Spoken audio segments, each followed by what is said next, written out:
Hello student, I am Ankita Sahu your teacher. तो देखिए, मैंने आप लोग को जो लास्ट वीडियो भेजी थी तो वो तो मैंने आप लोग के साथ जूम मीटिंग में डिस्कस कर लिया है। फिर भी आप लोग को थोड़ा सा रिमाइंड कराऊंगी, उसके बाद मैं पढ़ाऊंगी कि इस वीडियो में क्या है। तो जो लास्ट वीडियो आप लोग को भेजी थी उसमें आपका कलाओं का विकास पढ़ा रही थी मैं। तो कलाओं का जो विकास था वो अधूरा रह गया था, तो हम इस वीडियो में उसे कवर करेंगे। तो उसके पहले देख लेते हैं कि लास्ट वीडियो में मैंने आप लोग को क्या पढ़ाया था। कलाओं के जो विकास थे, कौन कौन सी जो पॉइंट थे हेडिंग के अंदर, वो कौन कौन से पॉइंट पढ़ा दिए थे वो देख लेते हैं। फिर उसके बाद हम आगे के पॉइंट इसमें पढ़ते हैं। तो चलिए देखते हैं। तो इस कलाओं के विकास में बताया गया है कि इस युग में कलाओं के क्षेत्र में महान उपलब्धियां हुई। ताओ की प्रेरणा चीन में श्रेष्ठ काव्य की रचनाएं में अस्तित्व में आई, उच्च कला को पंख मिले। अब देखिए, ताओवाद ने जो है वो कलाओं को भी महत्व दिया था, और जो है कन्फ्यूशस की तरह इन्होंने महत्वहीन नहीं माना था चित्रकला को। उसके साथ साथ इन्होंने काव्य को भी श्रेष्ठ स्थान दिया। तो यही कह रहे हैं कि चाऊ काल में जो है वो काव्य को अपना एक अलग अस्तित्व मिला और उसको उच्च कल्पना को पंख मिला। मतलब जो इमेजिन करके काव्य रचनाएं करते थे उनको जो है उच्चतम स्थान प्राप्त हुआ। फिर इसमें क्या हुआ, रेशम पर भी चित्र अंकित किए जाने लग गए, और ये सारी जो गतिविधियाँ थी वो सारी किसमें थी, चाऊ डायनेस्टी में थी।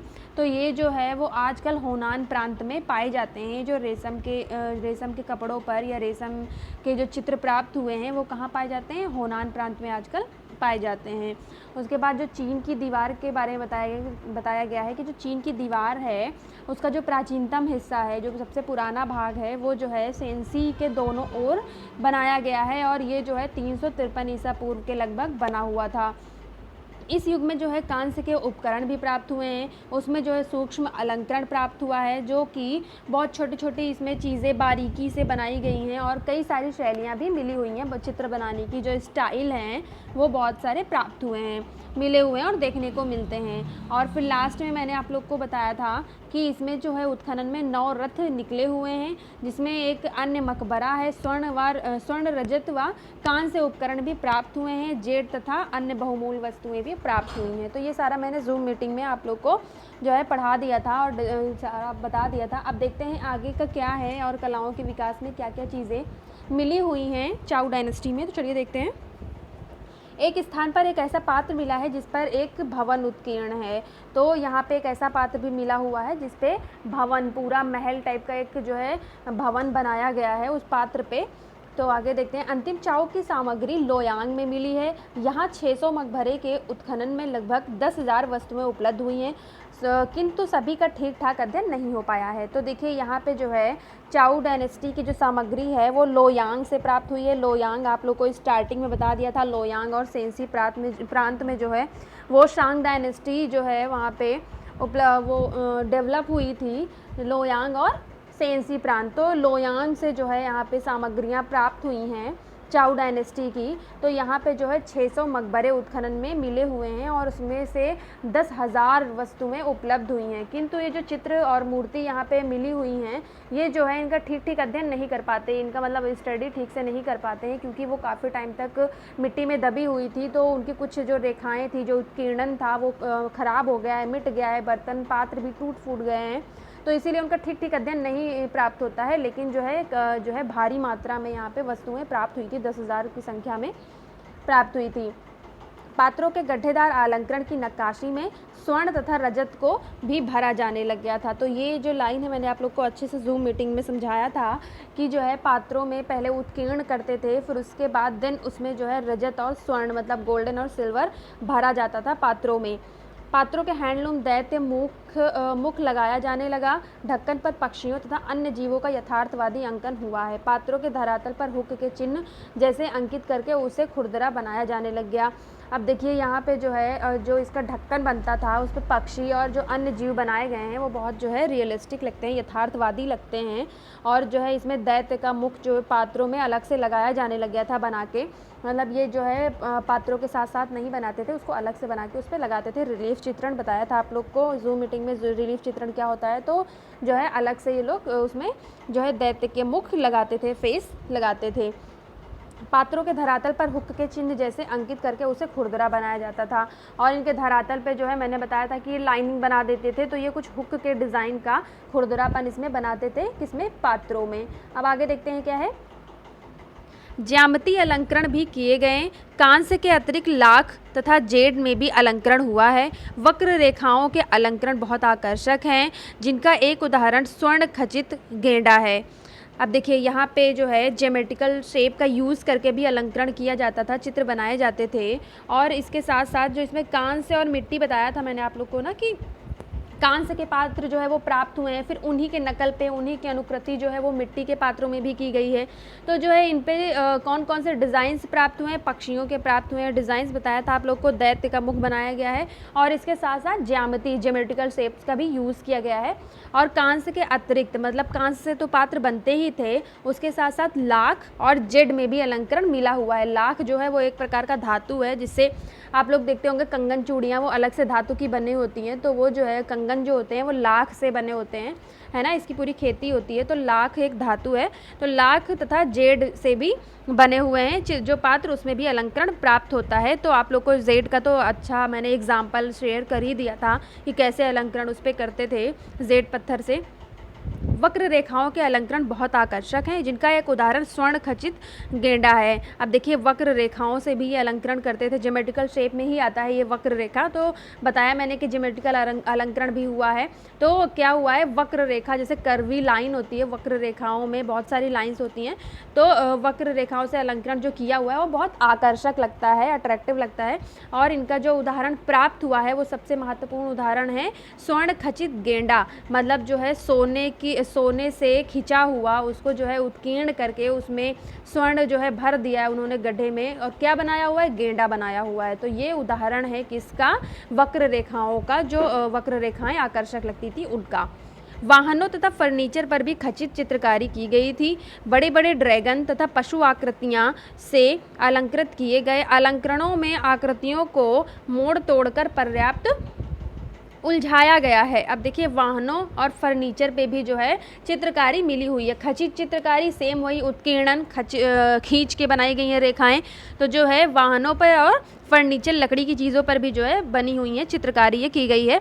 और बड़े बड़े ड्रैगन तथा पशु आकृतियों से अलंकरण किया गया है। अब मैंने बताया आप लोग को जब स्टार्ट किया था मैंने चाइनीज़ जो आर्ट है उसमें, कि ड्रैगन तो ये लोग बनाते ही थे। ड्रैगन क्यों बनाते थे ये भी बताया था कि ये शुभ चिंतक मानते थे ड्रैगन को, तो ये जो है बड़े बड़े ड्रैगन बनाते थे और जो है पशु आकृतियाँ भी अलंकृत करते थे। अलंकरणों में आकृतियों को तोड़ मोड़ कर पर्याप्त उलझा। अब अच्छा देखिए आपको मैंने शांगकालीन एक पात्र दिखाया था जो टी आकार का था, उसमें जो है 36 रेखाएं और कंठेदार रस्सी के समान घुमाओ, ये सारी चीज़ें दिखाई थी एग्जाम्पल के साथ।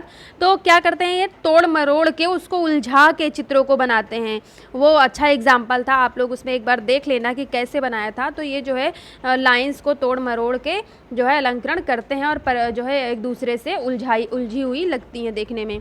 चीन के उत्तर सीमा पर इस समय विदेशियों के आक्रमण होने लगे, जिनकी युद्ध शैली उन्नति थी। इन्होंने चीन के युद्ध कौशल के साथ साथ कलाओं को भी प्रभावित किया। अब जो है चीन की जो उत्तर सीमा थी, उत्तर जो बॉर्डर था वहाँ का, उसमें जो है बहुत सारे विदेशियों ने आक्रमण करना स्टार्ट कर दिया था और उनकी युद्ध शैली चीन से ज़्यादा उन्नत थी, मतलब ज़्यादा उनकी डेवलप थी स्टाइल उनका आर्ट का। तो जो है इन्होंने क्या किया, युद्ध तो किया ही, उसके साथ साथ कलाओं को भी प्रभावित किया। किसकी कलाओं को, चीन की कलाओं को किसने प्रभावित किया, जो विदेशी यहाँ पे आक्रमण करते थे उन्होंने।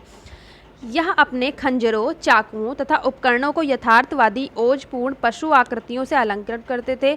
इससे पशु एनिमल स्टाइल कहा जाने लग गया। अब देखिए जो चाउ डायनेस्टी के लोग थे तो वो जो है अपने खंजरों पे, चाकुओं पे जो है क्या उपकरणों पे क्या चीज़ें बनाते थे, आकृतियाँ बनाते थे। किसकी, पशुओं की आकृतियाँ बनाते थे, इसलिए इसको क्या कहा जाने लग गया, एनिमल स्टाइल। तो पशु शैली यहाँ पे विकसित हुई, वो बहुत यथार्थवादी ओजपूर्ण लगती थी जो उस पर ये लोग आकृतियाँ बनाते थे। तो यथार्थवादी आप लोग को बता दिया था कि रियलिज्म जैसी लगती हैं वो, है ना। तो ये सारी चीज़ें यहाँ पे प्राप्त हुई। अब आगे देखते हैं क्या है। यह सुंदर तथा कल्पनाशील चीनी आमूर्त शैली पूर्णतः भिन्न थी। जंगली हिरण, बारहसिंगा, बैल के अतिरिक्त अपने शिकार पर झपटते हुए चीते तथा गिद्ध का भी अंकन करते थे। अब देखिए यहाँ पे जो है सुंदर और कल्पनाशील मतलब इमेजिनेशन करके बहुत ही सुंदर चीनी आमूर्त शैली पूर्णतः भिन्न थी, जो है सबसे भिन्न थी, अलग थी और जगह की शैलियों से जो यहाँ पे प्रभाव पड़ा था विदेशियों का, तो उनसे भी बता रहे हैं कि उनसे अलग थी इनकी शैली। और कैसी थी, इमेजिन करके चीज़ों को बनाते थे और बहुत ही सुंदर थी। और इसमें क्या क्या चीज़ें बनाए गए थे, किस किस चीज़ का अंकन किया गया था, जंगली हिरन, बारहसिंगा, बैल, इनके अतिरिक्त जो है अपने शिकार पर झपटते हुए चीते को दिखाया हुआ है और गिद्ध का भी अंकन यहाँ पे किया गया है। अब देखिए यहाँ पे मानव आकृतियाँ भी मिली है, जो है पशु आकृतियाँ भी मिली हैं, ज्योमेट्रिकल शेप्स के भी डिज़ाइन मिली हुए हैं, तो इसमें वैरायटी आप लोग को चित्रण की देखने को मिलती है। आन यांग के कुछ उपकरणों पर इस शैली के आरंभिक प्रभाव दृष्टिगोचर हुए हैं, किंतु बाद में चाउ तथा हान युगों के जटिल कार्य में इसके पर्याप्त प्रमाण मिले हुए हैं। तो देखिए ये जो शैली बताई आप लोगों को कि ये अलग सी शैली यहाँ पे विकसित हुई, भिन्न थी, जो कल्पनाशील से और सुंदरता जो दिखाते थे, तो ये जो है आन यांग के कुछ उपकरण भी इसी शैली में मिले हुए हैं, इसी शैली से प्रभावित हैं, जो आरंभिक मूर्तियाँ हैं वो, किंतु बाद में चाउ तथा हान युगों के जटिल कार्य में इससे पर्याप्त प्रमाण मिले हुए हैं। और बाद में जो है इनके बहुत सारे साक्ष्य भी प्राप्त हुए हैं, किससे, चाउ तथा हान युगों से। अलंकृत उपकरणों में चमकदार पॉलिश किए हुए कांस्य में जेड तथा बहुरंगे गोलाकार मणि जड़े हैं। जीव जंतु अकेले अथवा संघर्ष करते हुए दिखाए गए हैं। इसके साथ साथ ड्रैगन आदि के चीनी अभिप्राय भी अंकित किए गए हैं। अब देखिए अलंकरण उपकरणों में चमकदार पॉलिश, ये ग्लेज जो है, जो मैंने आप लोगों को ग्लेज पढ़ाया था, तो यही है चमकदार पॉलिश कहते हैं उसे, ग्लेज को। तो अलंकृत जो उपकरण है उसमें ग्लेज किया गया है, चमकदार पॉलिश की गई है। और कांस्य में जेड तथा बहुरंगे गोलाकार मणि जड़े हुए हैं। और जो कांस्य के बर्तन हैं और जो जेड के बर्तन हैं उसमें जो है बहुरंगे मतलब बहुत सारे कलर्स के, अलग अलग डिफरेंट कलर के गोलाकार मणि जैसे पत्थर जो है उनमें जड़े हुए हैं, मतलब उनमें चिपकाए गए हैं, लगाए गए हैं, किसमें, कांस्य और जेड के जो पात्र हैं उनमें। जीव जंतु अकेले अथवा संघर्ष करते हुए दिखाए गए हैं। इसके साथ साथ ड्रैगन तथा चीनी के अभिप्राय भी अंकित किए गए हैं। अब देखिए इसमें जीव जंतु भी दिखाए गए हैं, बता दिया मैंने आप लोगों को कि इसमें पशु आकृतियाँ, जीव जंतु ये सारे दिखाए गए हैं। संघर्ष करते हुए मतलब अभी जैसे बताया ना आप लोगों को कि चीते को झपटते हुए दिखाया हुआ है अपने शिकार के ऊपर, तो ऐसे संघर्ष करते हुए दिखाया गया। और इसके साथ साथ जो है ड्रैगन और आदि चीनी अभिप्राय, जो चीन से रिलेटेड जो चीज़ें होती थी वो भी अंकित करते थे, किस पे, पात्रों पे। उत्तरी चीन की पात्र कला पर इस प्रकार के प्रभाव नहीं हैं। अलंकरण विहीन भूरे रंग के पात्रों का ही निर्माण हुआ है। तो ये सारे जो चित्रण हैं वो सारे उत्तरी चीन में देखने को नहीं मिलते हैं। सिर्फ जो है इसमें क्या देखने को मिलता है, कला नहीं देखने को मिलती है। जो इनका धरातल है वो प्लेन दिखता है और अलंकरण विहीन है, मतलब उन पर अलंकरण नहीं किया हुआ है। ये भूरे रंग के पात्र बस इसमें बनाए गए हैं, किसमें, उत्तर चीन में। अब आगे देखते हैं। कुछ पात्रों पर मुद्रांकित ठप्पेदार अथवा गड्ढेदार पशु आकृतियों का आखेट दृश्य पात्र निर्माण की गीली अवस्था में ही किए गए हैं। देखिए ये मैंने आप लोग को समझा दिया था, वैसे एक बार फिर बता देती हूँ कि कुछ पात्रों पर जो है मुद्रांकित ठप्पे, ये पहले से जो है उनका निर्माण कर लेते थे, ठप्पों का निर्माण कर लेते थे। तो ये ठप्पे क्या हैं आप लोग को मैं मीटिंग में डिटेल में बता दूंगी। तो जो है ठप्पे बनाते थे और पशु आकृतियों का आखेट दृश्य पात्र निर्माण की गीली अवस्था में ही अंकित कर देते थे। तो ठप्पों पे चीज़ें बना के जब जो है इनके पात्र गीले रहते थे, मिट्टी के पात्र, तो ये सारे दृश्य जो है उस पर ठप्पों से ही जो है उसमें अंकित कर देते थे, जब पात्र गीली अवस्था में होते थे तब। और ये मिट्टी के बर्तनों में होता था ऐसा अलंकरण।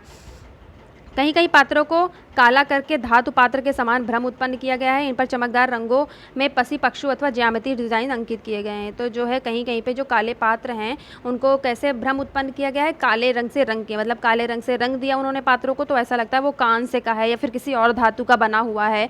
तो इसीलिए कह रहे हैं कि कलर्स जब उसमें कर देते हैं पात्रों में तो थोड़ा जो है हम कन्फ्यूज़ हो जाते हैं कि अरे ये किस चीज़ से बना हुआ है। तो इन्होंने कलर्स के द्वारा भ्रम उत्पन्न किया हुआ है और इन पर जो है चमकदार रंगों से क्या बनाया हुआ है, पशु पक्षी और ज्यामितीय डिज़ाइन बनाया हुआ है। अभी देखते हैं लघु चित्र, मिनिएचर पोट्री। तो क्या है, चाउ मकबरों से इस युग के लघु पात्र मिनिएचर पोट्री वेसल्स भी उपलब्ध किए हैं। यह भारी किंतु आकर्षक हैं।